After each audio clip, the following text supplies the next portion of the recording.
Hello everyone. So we're going to create our project. So open your project and go to File, New, New Project, and then click the Java Applications and Next. Here uncheck the Create Main Class, and, then rename the project name Project, and then finish.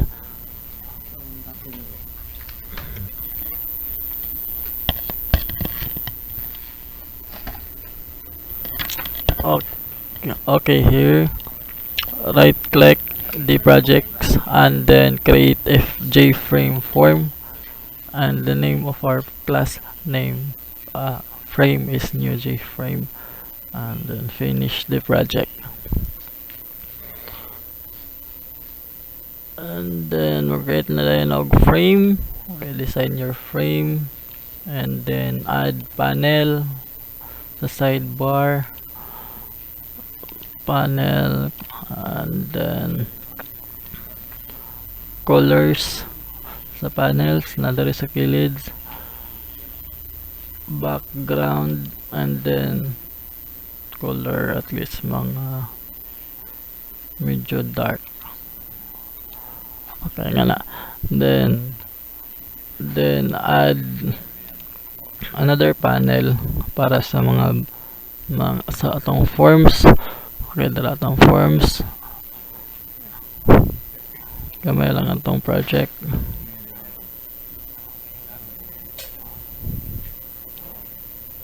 Okay ka na. Then atong panel tayo na itong border. Click lang border sa kilid. Tapos click title border. Sa border tagaan ninyo og title nga form student form. Then add colors, background, or set the opaque, uncheck to be transparent. Okay na lang tayo form. Inside sa form na siya gitawag na text field. This is for our first name, and then inside tayo okay, balik. Okay, sa text field, alas na ninyo text field, wow ninyo ng data niya.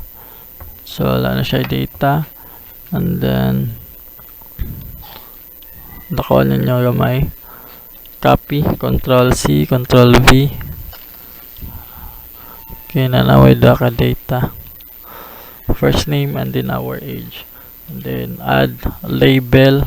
Inside the label we have the first name, and then copy paste for our age,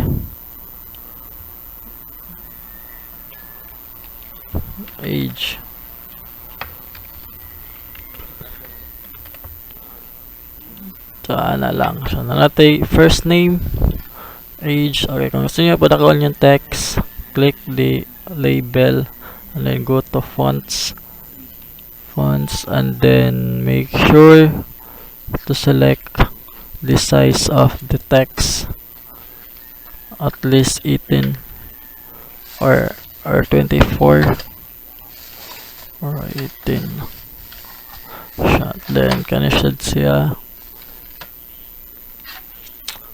18 or 24. Okay, ano siya, dako na siya, tanawon. And ang kulang nato is ang buttons. So to add buttons, naka si buttons.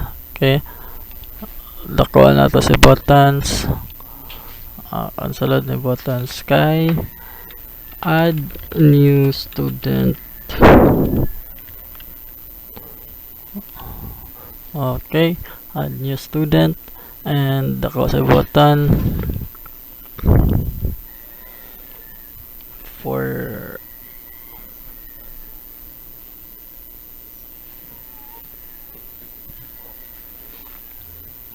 Okay naman siguro na ang button. Then for panel, another panel guys para sa ato ang table. Inside the rim panel, click border, go to title border, set the table or list of student. Okay, we have a list of students, and then set the opaque of this to make transparent background. And then inside this panel, add table. Okay, we have here the table. Table have default headers. So to change the headers, right click the table, then go to the table content. Then here in the columns, we need only 2 headers. Okay, click the delete. Okay, click the row and then delete.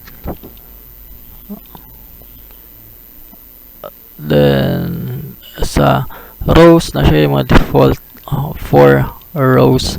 So kailangan siya i-delete. Hindi lang siya maklaro. Delete.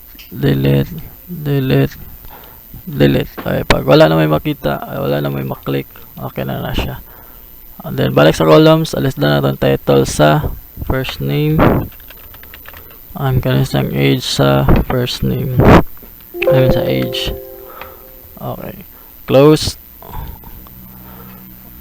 That's it. Ito ang kailangan. Okay. Need din na to. Ito sana ipadako. Tingnan natin first name, age, and then we can also add the buttons for our for deletions. This button is for clear.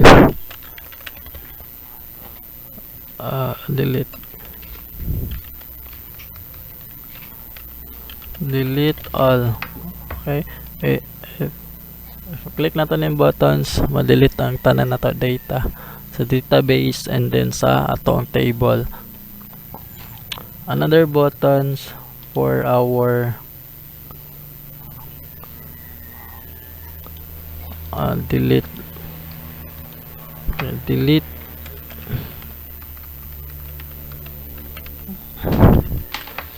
This button is used to delete specific data. Like mag-click ta diri isa ka data, then pag i-delete, ma-delete lang ka ng data nga imong i-click. And then we can also add for selected row for update. Update.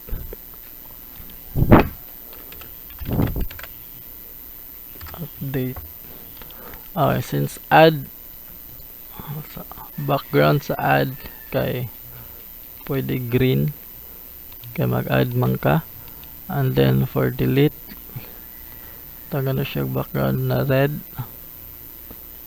as warning, and then foreground white para maklaro. Okay, foreground for fonts color.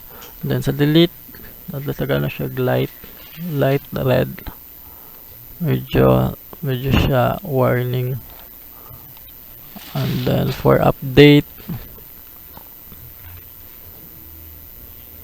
mga yellow.